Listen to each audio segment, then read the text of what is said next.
Pendant ce temps, le lieutenant-colonel Zida est allé rendre visite à ceux qu'il appelle ses dévanciers. Alidou Ouedraogo, Jean-Baptiste Ouedraogo ou encore le général Tiemoko Margarango ont reçu la visite du chef de l'État. Il dit être allé prendre conseil. Maxime Zongo. Aller vers des hommes de sagesse, des aînés, des gens qui ont occupé de hautes responsabilités dans ce pays afin de s'inspirer de leurs expériences et solliciter leur accompagnement, voilà ce qui a motivé le lieutenant-colonel Yacouba Zida à effectuer cette visite. La première étape, le domicile de l'ancien président du MBDHP, Alidou Ouedraogo. Le reste, c'est assez facile. Il faut discuter, il faut échanger, il faut dialoguer, il faut rester ferme et servir d'exemple, non seulement à notre peuple, mais aux autres peuples des autres pays. Le cap a été ensuite mis au domicile du général Tiemoko Margarango, ancien médiateur du FASO. Des encouragements et des conseils à profusion, le lieutenant-colonel en a abondamment reçu du général. Ce que nous pouvons faire, les anciens, c'est donner des conseils à nos jeunes.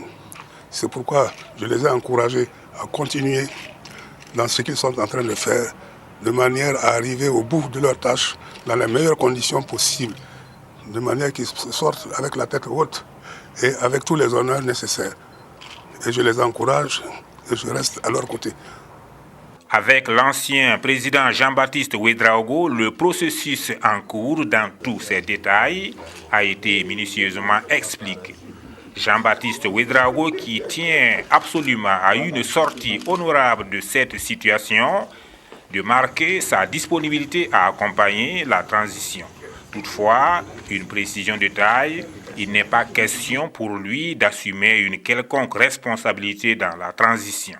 Il faut beaucoup de lucidité, il faut beaucoup d'écoute, il faut beaucoup de patience, il faut beaucoup de travail, de prospection pour que nous puissions sortir de cette situation la tête haute.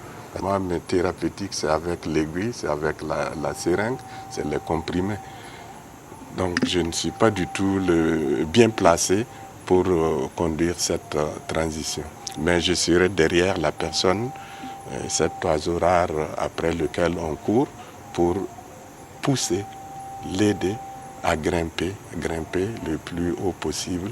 Visiblement réconforté et encouragé à l'issue de ces visites, le lieutenant-colonel Zida se dit optimiste car il sent que le soutien est de taille et l'engagement des uns et des autres à la hauteur de l'enjeu. Son souhait maintenant, voir émerger rapidement l'oiseau rare très attendu.